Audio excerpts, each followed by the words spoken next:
Sí, la Tierra está siendo destruida por los primates parlantes. Ya lo sabemos. Sí somos infelices porque vivimos contaminados y en continua fricción con nuestro propio cuerpo.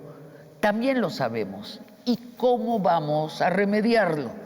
¿A nivel de sociedad o a nivel de comunidad o de manera más factible para hoy, a nivel personalísimo? Hoy lo hablamos con Andrea Sáenz Arroyo, autora de un libro maravilloso, Un mar de esperanza.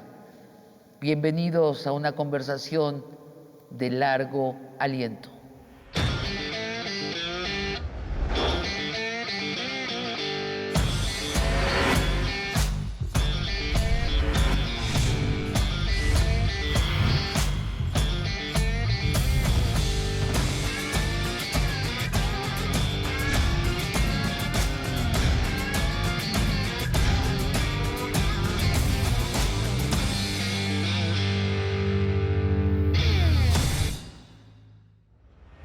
Andrea, bienvenida.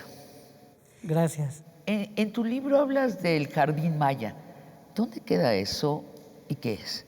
Bueno, pues me voy a echar un poquito para atrás. El libro es un conjunto de ideas ciudadanas que han surgido por todo el planeta a lo largo de diferentes tiempos en cómo integrarnos mejor a la naturaleza. De eso trata tu libro. De eso se trata, y el Jardín Maya es una hipótesis muy interesante de que la selva tropical donde habita y habitaron las comunidades mayas no es una selva, digamos, que evolucionó sin el ser humano. Espontánea. Sino que toda la vegetación evolucionó como un sistema socioambiental. Los mayas le dieron forma a esa selva y se adaptaron, o la adaptaron, para poder tener todos los beneficios que se reciben gratuitamente de la selva. Se adaptaron y la adaptaron. O sea, tenían esta conversación circular con la naturaleza. Por eso lo conecto un poco con toda la idea del libro, que es, en lugar de estar viendo cómo deshacemos la naturaleza para recrearla, la idea del Jardín Maya es cómo nos integramos y la mejoramos, pero además la entendemos profundamente. Esto fue a través de miles de años. Esto fue a través de miles de años. Es una hipótesis que los arqueólogos dicen, bueno, todos los árboles que están aquí, la forma en la que las especies que son importantes para la caza habitan, todo tiene funcionalidad. Entonces, ya es un sistema que evolucionó. Eran sabios en cada una de las especies, sabían para qué eran. O sea, no sucedió esto accidentalmente, como llamamos nosotros los seres humanos a las leyes naturales, que decimos, esos accidentes. Exacto. No, tenían un conocimiento de esto. Yo acabo de estar en la reserva de Doñana, y sí, o sea, la mitad o más de la vegetación fue traída en los últimos 300 años. Los animales también. O sea, pero con un respeto, no fueron traídos para ser asesinados y comidos, sino para que prosperaran. Así es. Y es más bien con una inteligencia que te permite entender el ecosistema con una visión ecológica profunda y adaptarte a él, pero además adaptarte de una manera que reconoces tu dependencia a ese ecosistema, cosa que no hemos hecho en el planeta. Hablando en positivo, porque, ¿sabes? Tenemos tantas conversaciones sobre qué malos somos los primates parlantes con la naturaleza, que una de cal por 20 de arena, ¿no? Hablemos de lo que sí hemos hecho los primates parlantes correctamente. ¿Qué buscaban los mayas? ¿Qué necesitaban solucionar? Sí, a mí me parece que la inteligencia ecológica, más que buscar, planear, solucionar, es un proceso adaptativo de inteligencia ecológica, ¿no? Es un proceso de comprender tu lugar en el ecosistema. Los mayas, como muchas otras culturas ancestrales, pues tuvieron mucho tiempo para observar, para comprender y no tantas habilidades para transformar, digamos, de una manera que desaparecen las funciones de los ecosistemas, cosa que es muy reciente, del siglo XIX y XX, ¿no? Entonces, es lograr adaptarse para subsistir.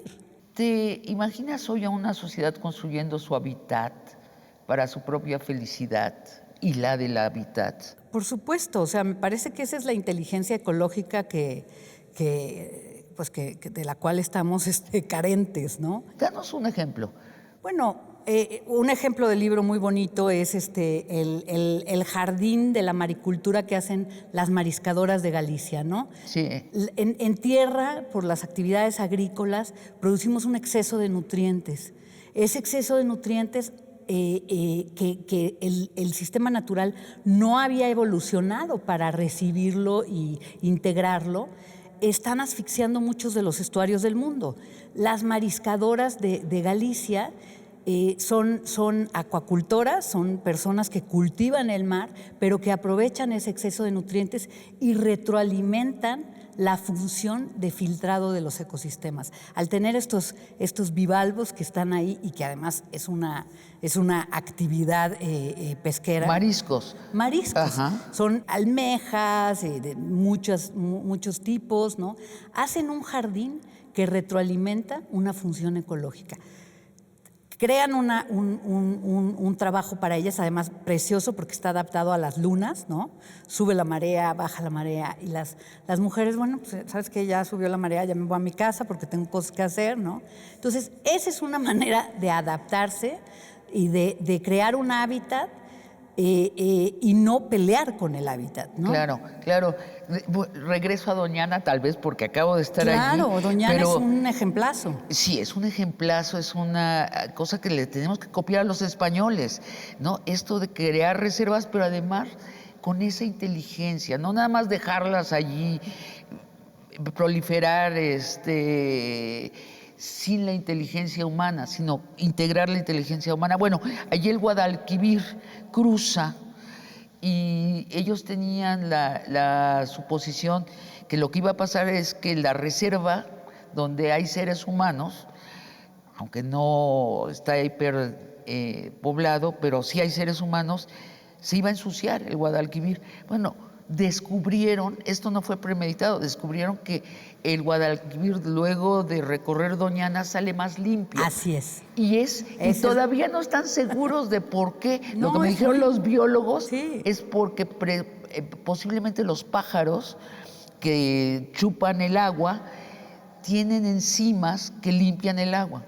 Y la otra es el papel de la vegetación, Sabina. O sea, nosotros, por ejemplo, tú ves cómo el sargazo gigante de pronto surge por estos nutrientes que llegan a la gran cuenca del Atlántico. ¿Qué quiere decir?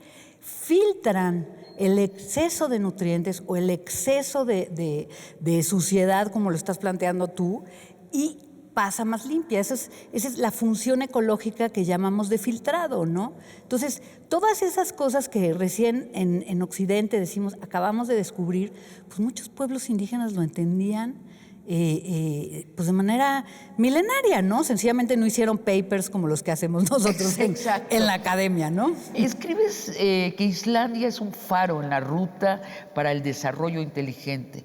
¿Cómo es un faro? Bueno, Islandia es un caso muy interesante porque, pues yo creo que precisamente por su dependencia que tienen al ecosistema, toda su prosperidad, Sabina, se funda en el pescado, en todos los ecosistemas marinos, de los cuales saben perfectamente que dependen. Entonces tienen una serie de reglas y normas para manejar de manera colectiva e inteligente esos ecosistemas y que generen prosperidad, ¿no?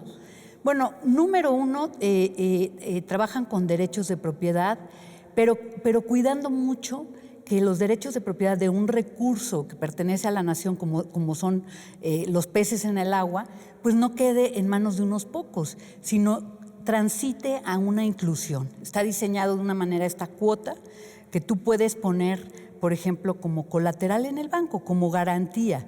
Andrea tiene 0.005% de la cuota del bacalao y llega al banco y pide un préstamo para poder capitalizar su empresa pesquera. ¿Y te toca, por ser islandesa, te toca una cuota? A ver, ese es un diseño en donde a través de políticas públicas el gobierno ha estimulado que las cuotas pasen primero de la flota que tenía el capital y vaya, digamos, quedándose en flotas más pequeñas. Entonces, es una política pública alineada para la inclusión. A ver, pero el propósito de esa política pública es que haya más igualdad entre los seres humanos, que haya más bacalao. ¿Cuál es el propósito? Las dos. O sea, hay unas, o sea, nos interesa la inclusión, ¿no? No nos interesa que sea... que todos los islandeses tengan derecho a comer del bacalao.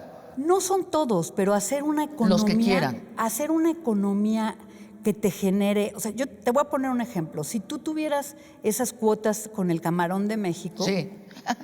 Tendrías, digamos, miles de personas capaces de capitalizarse y hacer sus empresas pesqueras y venderle a diferentes puntos de México el camarón. Hoy todas las personas que capturan camarón en México son ilegales o no tienen permiso, porque sacar un permiso en México pues es un reto para una persona que vive en las costas de Nayarit ¿no? O por ejemplo, Atunes Dolores. Atunes Dolores, pues es la atunera más grande del planeta, pues se queda con todo el atún. Y tenemos 5 empresas.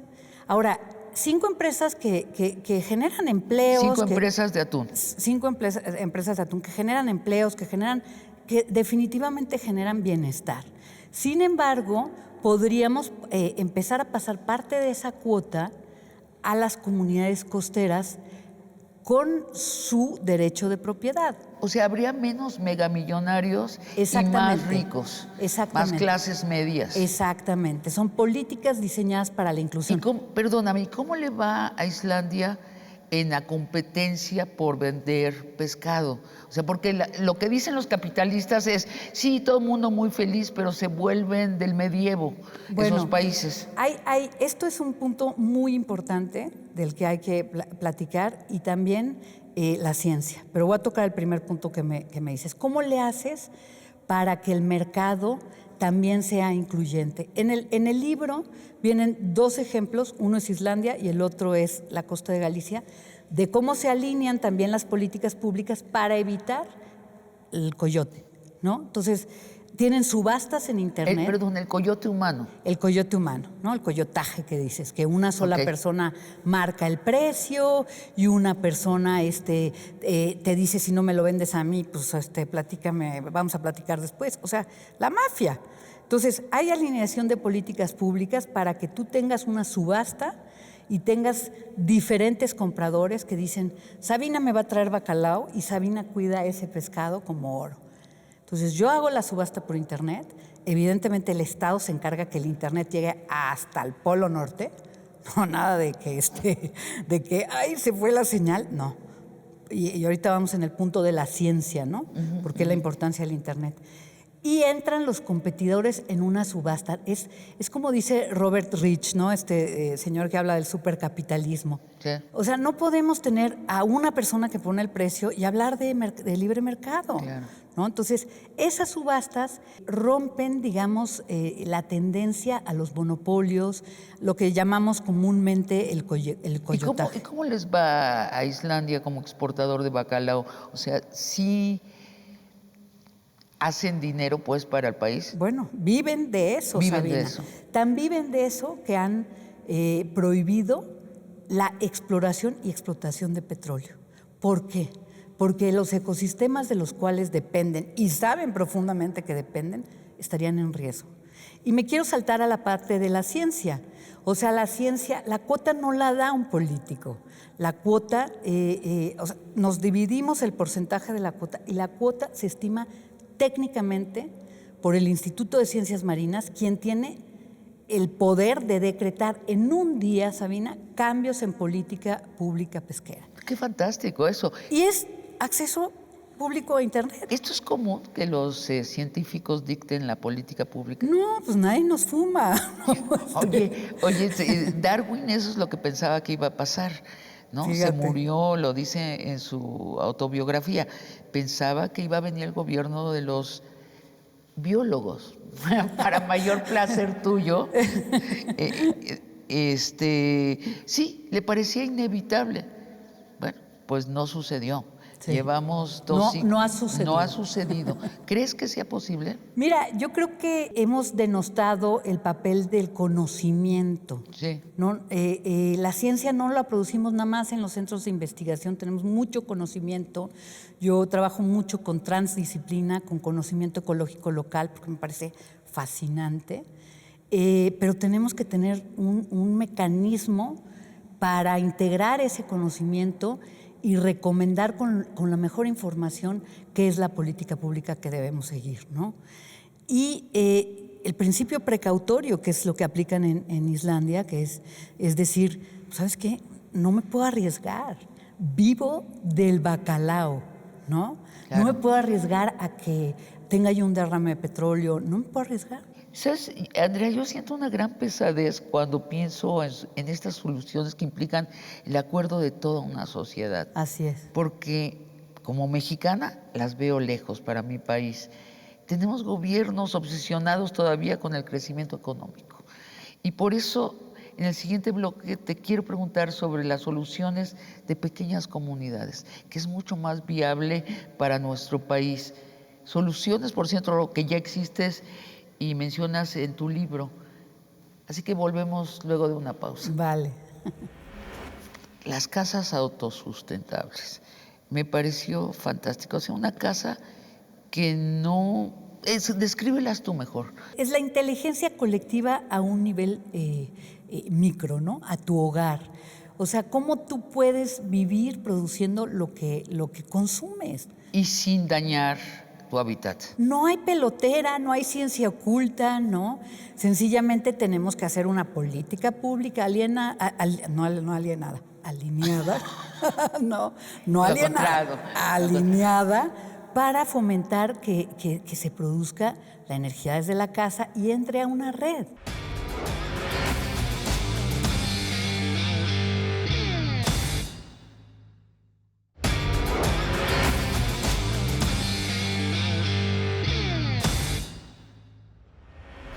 Andrea, háblanos de la utopía. ¿Qué es eso? ¿Dónde queda? ¿Cómo llegaste ahí? ¿Qué encontraste? Al principio me preguntaba sobre estas soluciones locales, ¿no? Y te quiero hacer un paréntesis pequeño. La primera mujer que recibió el Premio Nobel de Economía, Elinor Ostrom, se dedicó a entender estos modelos locales para entender qué tipo de características tendríamos que tener para gobernar los bienes comunes. Antes se pensaba, no, pues hay que privatizar los bienes comunes para que se puedan gobernar. Bueno, ese es un camino. Eso es lo neoliberal, ¿no? Pues mira, yo diría eso es la película corta, ¿no? La otra manera es comprender cómo un grupo de personas maneja de manera colectiva un recurso común.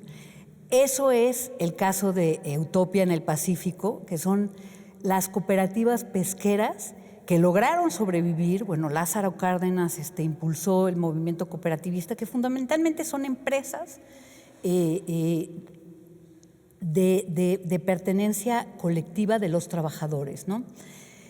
Muchas sucumbieron porque, como tú lo dijiste terminando el bloque pasado, es difícil la organización, pero Elinor Ostrom nos dejó esta guía de cuáles son las características que tiene que tener un grupo humano, del tamaño que sea, para poderse organizar y manejar de manera colectiva un recurso. Es absurdo que te pregunte cuáles son las reglas o si las puedes enumerar. Mira, tendría que sacar mi papelito, pero fundamentalmente tienes que tener las fronteras muy definidas del grupo. El grupo tiene que decidir cómo manejar sus recursos.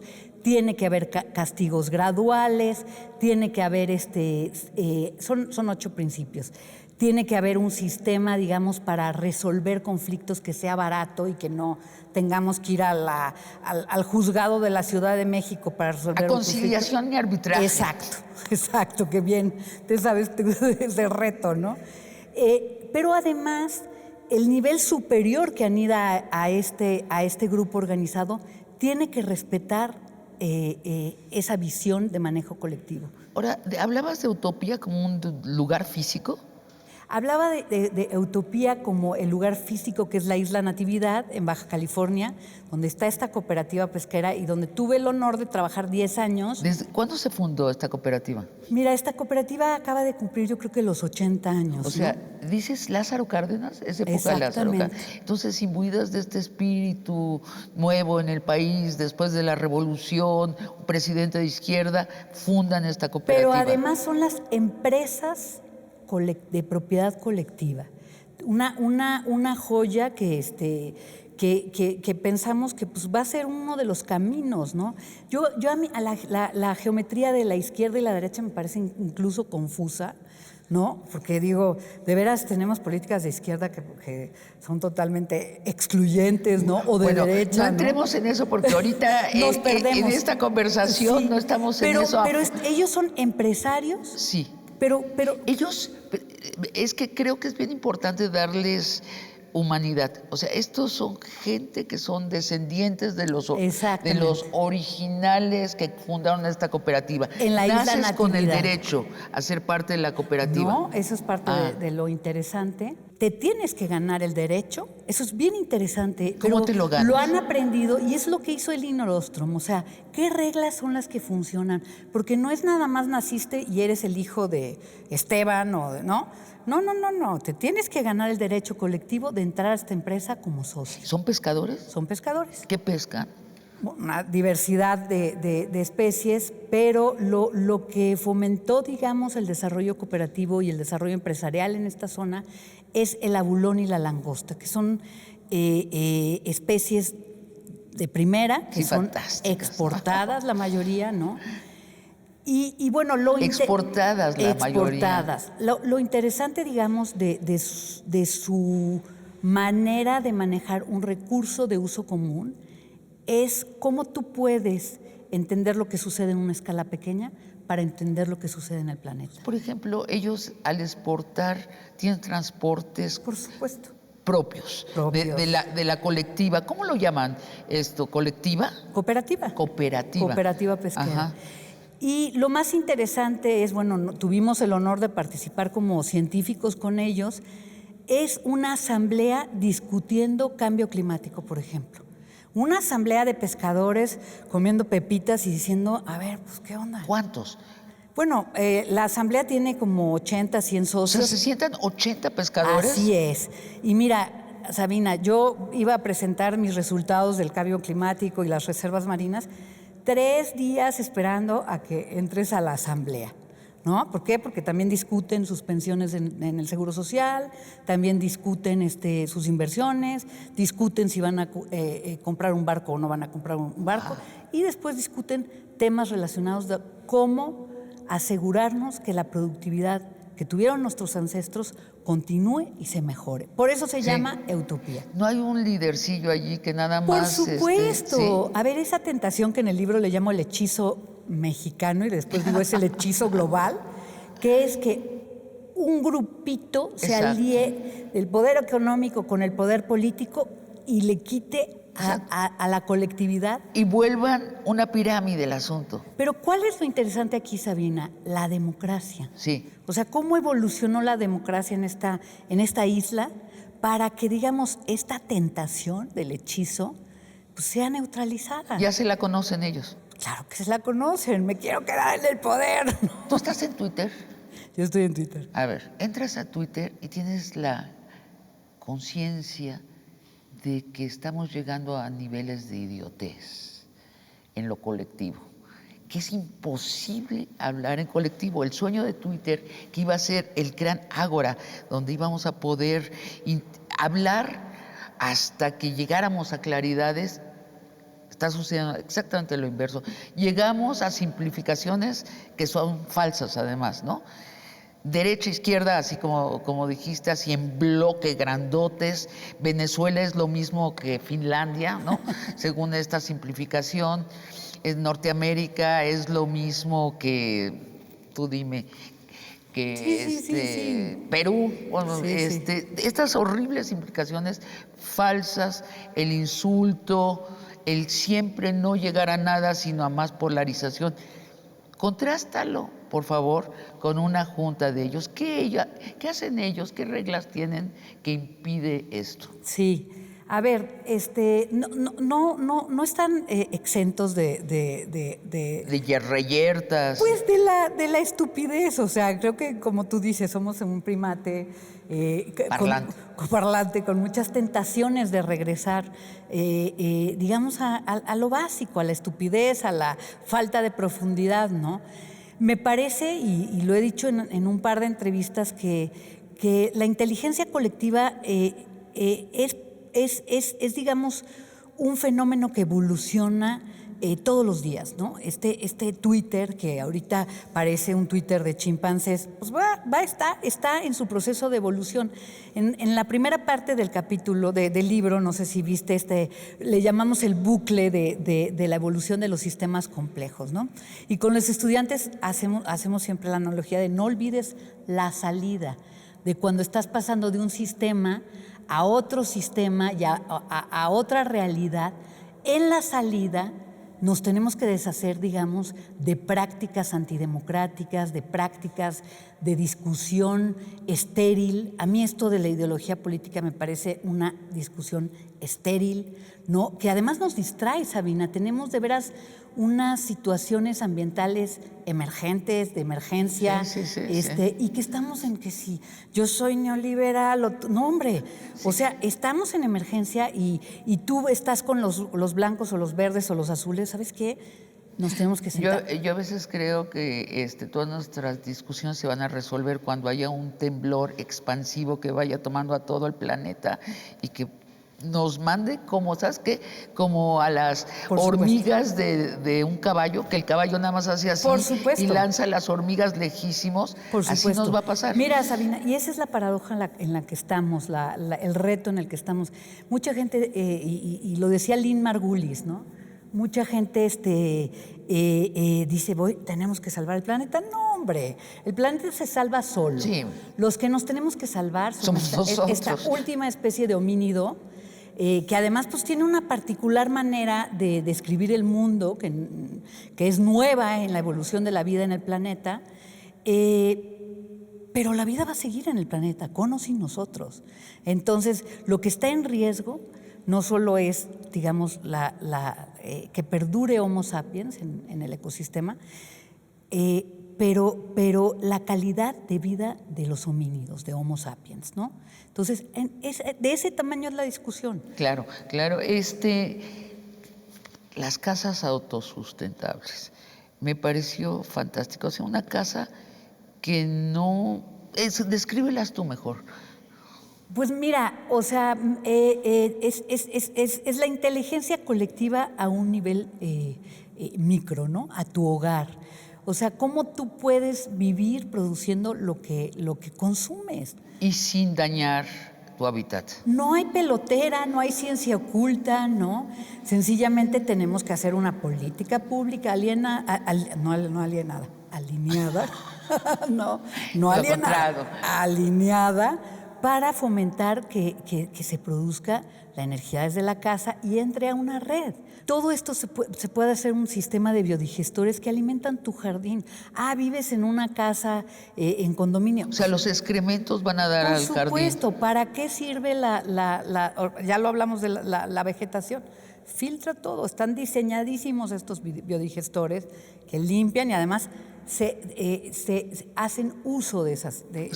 Hacer de tu casa una especie de flor, de vegetal, que te conecta y transforma y es parte de un círculo más grande. Y el agua, ¿saben? O sea, tenemos los bosques que captan el agua, que además la van absorbiendo como esponjas. ¿En qué parte de tu recibo del agua dice restauración de la función ecológica de los bosques? Ninguna. Bueno, Ahora tenemos que empezar a poner en esa parte del recibo restauración ecológica de los bosques. Y que no se quede el dinero, el Estado grandote. No. A ver, señor, en lugar de hacer este cultivo de aquí, usted le va a restaurar los bosques a toda la ciudad que depende del agua que usted captura. Mucha gente todavía piensa en ecología en términos de regresar a lo primitivo. Tú en tu libro es muy hermoso cómo das por hecho que la tecnología, ni siquiera te detienes a explicarlo, pero dices la tecnología es parte de nuestros instrumentos para reintegrarnos al medio ambiente. Por supuesto, o sea, es una tentación ese asunto de, bueno, pues ahora ya nos vamos a vivir, a consumir. Pues mucha gente, pero ¿no? Con tu computadora aquí. ¿Sabes lo que se necesita en términos energéticos para tener el Dropbox, para mandar un mail? Bueno, sencillamente la propuesta del libro es hacer un sistema de retroalimentación. Ahí está el diagrama al final del libro, que pueda retroalimentar, por ejemplo, la capacidad que tiene la Tierra para regular la temperatura. Que pueda retroalimentar la capacidad que tenemos para captar el agua y que no pienses que esos excesos como el CO2 pues van a desaparecer. No van a desaparecer. Hay que crear un sistema como el Jardín Maya que primero que si son demasiados excesos que cambie la tecnología y segundo que capture esos excesos, ¿no? Ahora, tú hablas a nivel de sociedad, pero a nivel de persona individual o de pequeño grupo, de pequeña tribu, esto de las casas autosustentables es ya factible, ¿no? Por supuesto. O sea, ¿dónde compras una casa autosustentable? Danos el tip. Bueno, yo más que preguntarme dónde compras una casa autosustentable, quisiera como decir, ¿qué nuevos arquitectos que tenemos nos van a hacer fraccionamientos que le regresen al planeta lo que recibimos del planeta? Está apenas en construcción. Está en construcción apenas. Yo no te digo, ¿sabes qué, Sabina? Ahorita te paso el contacto Por favor. de mi arquitecto. No, estamos apenas creando esta realidad. ¿Qué tan lejos de que sea factible? Yo no la veo lejos. Yo veo a los chavos, a la nueva generación, muy consciente, muy conscientes y muy tratando de proponer cosas distintas, ¿no? La mayor parte de mis sobrinos que están entrando digamos, a la vida profesional están pensando en el medio ambiente. Ellos nos van a hacer los nuevos fraccionamientos que cuidan al planeta. Otro de los malentendidos es que ser ecológico es algo abnegado, ¿no? Sí. Que te sacrificas en nombre de el medio ambiente. Bueno, es lo contrario, porque realmente cuando somos felices en nuestro cuerpo y si no, no somos felices. Así es. Entonces es más bien quitarle los filtros a tu cuerpo para ser feliz. O sea, lo ecológico te vuelve feliz. Y qué bueno que tocas ese punto, porque tú lo viste en el libro, esta discusión que tenemos desde la economía ecológica del Producto Interno Bruto versus el índice de progreso genuino, ¿no? Sí. Que es la propuesta en donde se toma tu tiempo que tienes para pasarla con tus hijos, tus horas que pasas en el tráfico, o sea, y grafican, ¿no? Cómo va el Producto Interno Bruto creciendo, pero el índice de progreso genuino va para abajo. Pero lo interesante, Sabina, de este nuevo índice es que se parece mucho al concepto del buen vivir, al concepto del Ekil Kush Lejal Maya, que entiende el progreso, lo acabas de decir, en una dimensión amplia. De bienestar. Entonces, no necesitas ir a comprar para sentir la dopamina, ¿no? No, tienes que integrarte también a comprender tu relación comunitaria, tu relación que se discute en el capítulo de California, que defendieron con los dientes su derecho a estar en el mar. Andrea, vamos a un corte y regresando, háblanos más de ese índice, cómo se mide, quién lo está midiendo, por ejemplo. Claro. Después de un corte volvemos. ¿Estás al tanto de lo que ha hecho Claudia Sheinbaum en la Ciudad de México? Sí. ¿Qué piensas en términos generales? Mira, Claudia está muy bien asesorada y además escucha. Eso, ¿no? Eso creo que la distingue del presidente. O sea, Claudia tiene un equipo y están haciendo cosas maravillosas en términos de movilidad, en términos de inclusión. Porque el transporte público masivo es una solución importante para bajar los contaminantes, entiendo bien. Así es. Entonces, van muy bien, ¿no? Van muy bien en ese sentido, en el sentido de entender el papel de los espacios públicos para generar una mayor calidad de vida, ¿no?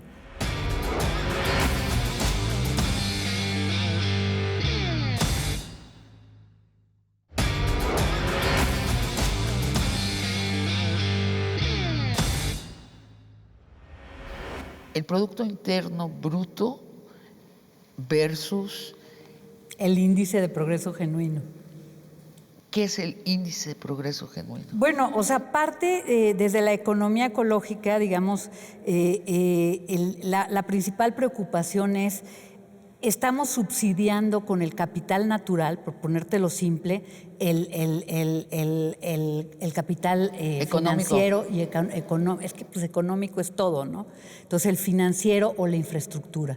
Es un subsidio, ¿no? No es que sea barato destruir la capacidad de la atmósfera para regular, es que estamos subsidiando con la capacidad de la atmósfera nuestro crecimiento económico. Qué idiotez, ¿no? Estamos convirtiendo al planeta en dinero. Exacto. Que es algo que no podemos comer, ni respirar, ni hacer nada con él. Exacto. Y entonces esa preocupación hace que surja la economía ecológica, que a diferencia de la economía clásica, nuestra economía, la economía humana, está dentro de todo el sistema natural. En la economía clásica toman al sistema natural como si fuera un proveedor infinito de recursos. Sí. Y ya cuando se acaben, pues ya la tecnología lo sustituirá. Espérame. Nos vamos a Marte. Evolucionó la Tierra y evolucionó la atmósfera de una manera que esa es la simbiosis de Lynn Margulis, de una manera que las propiedades de los ecosistemas permiten que la vida esté como está. Entonces, estamos erosionando esta capacidad de la Tierra y con la ilusión de ahí vamos, ¿no? Entonces, la economía ecológica dice, espérenme, porque además la calidad de vida la estamos erosionando también. Es decir, sí parece ser que tu Producto Interno Bruto para acá, tú ganas más que ayer, tienes más capacidad de adquisición, pero pasas muchas horas en el coche, eso merma tu calidad de vida, no tienes a dónde ir para recrearte, cosa que está calculado cómo influye en tu salud y en tu bienestar y en tu bolsillo. El hecho de que tú camines al día y no, o sea, tiene que ver con cuánto gastas en salud, ¿no? Claro. Entonces, incluye una serie de indicadores que te dicen, bueno, aunque tú creas que vas para arriba con el Producto Interno Bruto, en realidad en calidad de vida vas para abajo. Y hay personas o países que están midiendo ese índice. Bueno, o sea, creo que pasar esto, y por eso estoy aquí, digamos, nuestra visión como economistas ecológicos a la política pública, pues es un reto porque además somos muy poquitos, ¿no? O sea, no existe todavía No, índice. sí se mide. ¿Dónde se aplica? Se mide por las academias.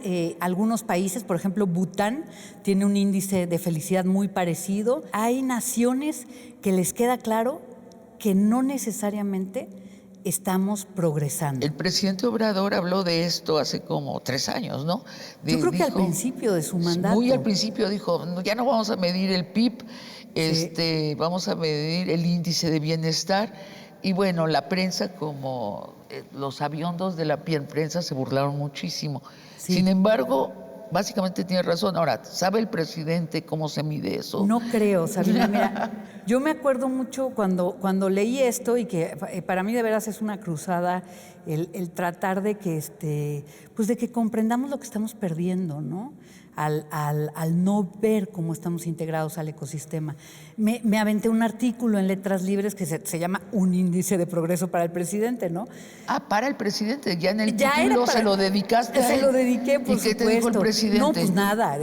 Nosotros escribimos a pesar de que estamos haciendo muchísimo esfuerzo. Luego se los mando. A ver, alguna alma caricativa vaya a informarle al presidente Exacto. Obrador que le escribieron cómo medir el índice de bienestar. Exacto. Lleva 3 años de no leerlo, debería leerlo.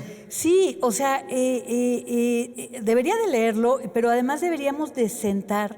O sea, por ejemplo, el movimiento zapatista no coincide con las políticas públicas del presidente porque el presidente no se ha sentado a platicar qué le preocupa al movimiento zapatista del progreso. Y tiene mucho que ver con esto. Generalmente, en esta competencia global destructiva, o arrasas los ecosistemas o el capital vuela. Entonces, hay que sentarse a pensar en el sentido de Elinor Ostrom, volviendo a hablar de Elinor Ostrom, cómo anidamos estas estrategias locales de visiones de desarrollo con una necesidad que sí tenemos de crecimiento económico, que sí tenemos de generación de empleo, pero que si no discutimos a nivel global las reglas de cómo fluye el capital global, pues vamos a estar atorados en lo que llamamos la tragedia de los comunes. Andrea, no pretendo que nos hagas un resumen de tu libro. Hay que leer Un mar de esperanza. Esta plática es solo abrir los temas principales, pero abrirlos nada más. Hay que leer el libro y hay que leerlo subrayando y después yendo de pronto al diccionario. Es una lectura importante que hay que hacer. Voy a cambiar nuestro enfoque de nuevo. Ya vimos la ecología y la sociedad, la ecología y ciertas comunidades ecológicas. Hablemos de lo individual. Y entro en el tema de lo individual por una afirmación que haces al principio del libro. Dices que lo que busca la religión se encuentra en la naturaleza. Que es Darwin, ¿no? Sí, es Darwin, pero Ajá. Es la parte de Darwin que nadie quiere escuchar, ¿no? Sí, ya Cuando sé. Darwin decía, le insistían, eres protestante, eres católico, y decía, hijo, amanecí budista. Decía, ¿qué quiere decir? Que estaba conectado con la naturaleza, es lo que quería decir. Sí, está allí la respuesta a las mismas preguntas que nos llevan a la religión, nos pueden llevar a la naturaleza. ¿Esa es la religión del siglo XXI? Bueno, yo distinguiría de religión y espiritualidad, ¿no? O sea, me parece que no es fácil ser el chimpancé pensante ni parlante. Bueno, es que sabes que el problema del lenguaje, yo creo que ese es, a nivel individual, se reduce. ¿Qué hacemos con nuestro lenguaje? Así es. Así es. Y me parece que la naturaleza, y está muy estudiado, está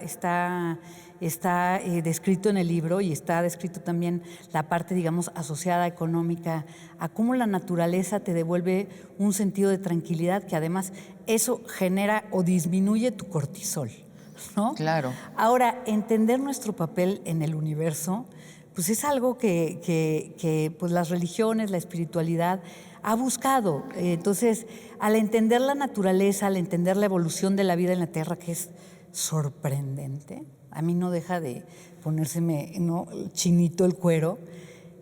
¿Qué hacemos en este universo silencioso, este conjunto de vida que ha evolucionado a lo largo de miles de millones de años, ¿no? Te lo pongo así, digo, los musulmanes se tiran en el piso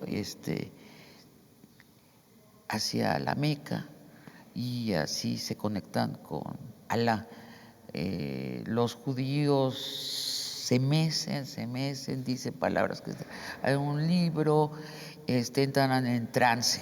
Sí, sí. Y así cada religión tiene su método de entrar en un estado superior de conciencia, lo llaman así, o sea, donde sientes que estás conectado con el todo.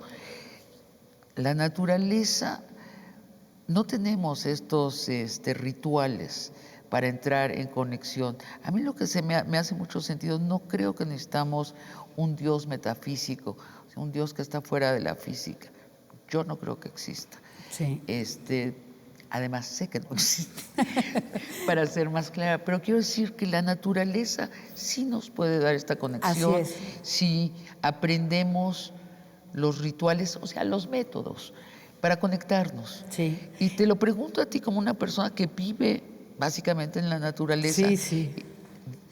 La estudias con un método científico, pero vives en la naturaleza. No, sí, y no me sacarían, difícilmente me sacarían porque entiendo la profundidad y la paz que te da caminar en el río. O sea, yo vivo al lado de un río que tiene, gracias a una acción de una familia que lo puso en reserva natural, tenemos 150 hectáreas en conservación.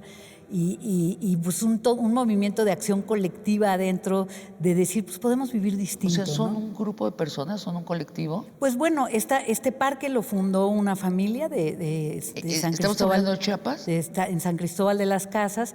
Y yo tuve la fortuna de caer a vivir en la frontera de este parque. Entonces, es mi playground, es mi... Es un parque donde no hay seres humanos. Tú estás en las orillas. ¿O cómo es? A ver, es un parque hecho para que los seres humanos se reconecten con la naturaleza, ¿no? Mira. Entonces tengo la fortuna de entrar al río y nadar en agua fría y yo creo que posicionarnos, digamos, como lo que somos, una especie más de este mosaico de vida, también te da mucha paz, ¿no? Es un temota que tendríamos que platicar, ¿no? Pero me parece que Spinoza, Einstein, Darwin, todos regresaron a la necesidad de reconectarnos con la evolución de la vida en la Tierra y de sentirnos parte de eso. Ese sería el Dios que creo que es el Dios moderno, ¿no? Sí, yo también coincido. Y creo que todo empezó con Darwin. O sea, que Darwin es donde se abandona lo platónico. Y después ha pasado, ¿cuántos siglos ya desde Darwin? Bueno, hace 10 años celebramos sus 150 años de deceso, ¿no? Sí. 1800 y cacho, ¿no? Y todo este tiempo ha sido, pues, ir limpiando la casa de las viejas religiones. Ya muy poca gente asiste a los templos con verdadera convicción, pongámoslo así, ¿no? Ya Sí. se ha vuelto más una ritual familiar de reconexión con tu pasado. Yo le preguntaba a mi papá, que es hijo de un escriba de Biblias. Mi papá decía, ¿por qué regresaste al templo, a la sinagoga? Decía, me gusta cómo cantan. Exacto. Pero realmente le daba tranquilidad, ¿sabes? Por supuesto. Y los templos pues son lugares en donde se cultiva la paz. Entonces, bienvenido el templo construido por el ser humano y bienvenido el templo que es la tierra, ¿no? Y cada quien que encuentre su paz donde mejor El templo construido por tierra. Ahora te voy a decir una objeción que me dijo una buena amiga cuando hablamos de temas ecologistas. Me dijo, ¿sabes qué? Yo fui con mis hijos, pusimos nuestras casas de campañas, a medianoche estaba un maldito alacrán, casi nos mata. Entonces tú no me hables de la naturaleza y sus bondades, porque la naturaleza es muy peligrosa. La historia del mono parlante es de una separación sana, brillante, inteligente de la naturaleza. Es un tema válido, ¿no? O sea, ¿cómo en el siglo XXI te reconectas con la naturaleza sin que sea regresar al peligro y a lo primitivo?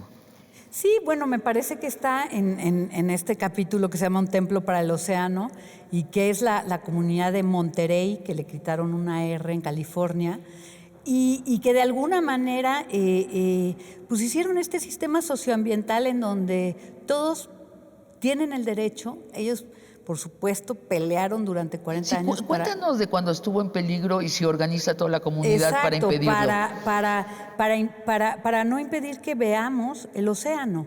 Y hay un poco de números ahí de qué significa en términos de hormonas ver el océano, en términos, o sea, ¿por qué la gente paga las millonadas por tener una vista al mar, ¿no? ¿Por qué?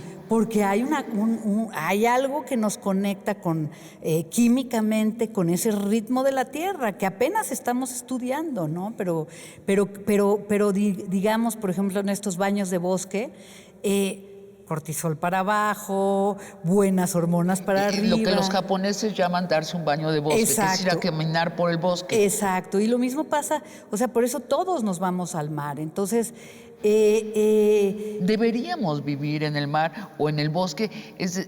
Lo uso como metáfora en hábitats llenos de naturaleza. ¿Es factible, Andrea? Yo creo que es un diseño que necesitamos. Mira, voltea aquí, estamos en Los Pinos, sí. Tenemos el bosque de Chapultepec rodeándonos.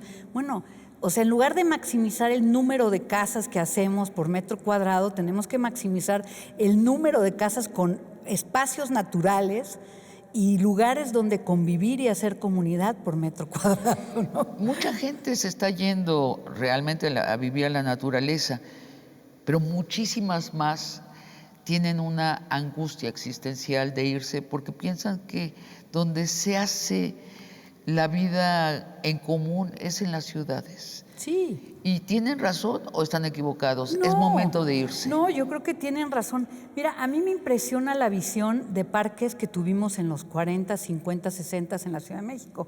Aquí tenemos Chapultepec. Cuando yo he vivido en la Ciudad de ¿verdad? México, no me salgo de aquí, me vengo con los perros. Los parques son eso. Pero entramos a una visión de desarrollo.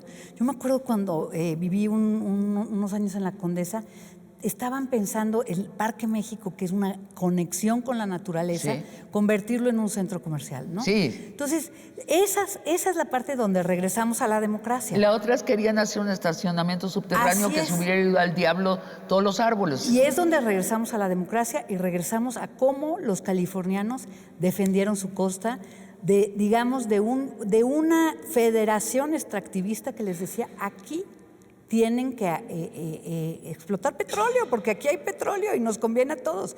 Los californianos dijo, a todos no, a nosotros no. Y es la quinta economía más grande del mundo. Mucho de su economía se basa en el respeto que tienen, en este paseo de más de 1,000 kilómetros que tienen a lo largo de su costa, ¿no? Una economía turística 10 veces mayor a la nuestra. Y mira que no tienen el clima caribeño, ¿me entiendes? Sí, estamos bendecidos. Iba a decir por Dios, pero ya habíamos hablado de Dios. Entonces, lo que te quiero decir esa es la democracia ciudadana, en donde no llega eso es lo que viene, ¿no? Una federación extractivista a decirte, perdón, pero aquí vamos a hacer. Y se defendieron, hicieron sus instituciones, digamos, civiles, sus consejos ciudadanos, ¿no? En donde ya nadie les viene a decir, en pro del progreso, te vamos a poner un hotel que te tape toda la vista, ¿no? ¿Estás al tanto de lo que ha hecho Claudia Sheinbaum en la Ciudad de México? Sí. ¿Qué piensas en términos generales? Mira, Claudia está muy bien asesorada y además escucha. Eso creo que la distingue del presidente. O sea, Claudia tiene un equipo y están haciendo cosas maravillosas en términos de movilidad, en términos de inclusión. Porque el transporte público masivo es una solución importante para bajar los contaminantes, entiendo bien. Así es. Okay. Y los parques, ha abierto muchos parques. Los parques, por ahí hay una mina espantosa que lo volvieron un parque público en una de las zonas, digamos, marginadas, ¿no? Entonces, van muy bien, ¿no? Van muy bien en ese sentido, en el sentido de entender el papel de los espacios públicos para generar una mayor calidad de vida, ¿no? Andrea, muchísimas gracias por esta tupida conversación, sí. Que no sea la última conversación que tenemos. Con todo gusto. Y a ustedes, amigos y amigas, gracias por su atención y los espero el próximo jueves para una conversación de largo aliento.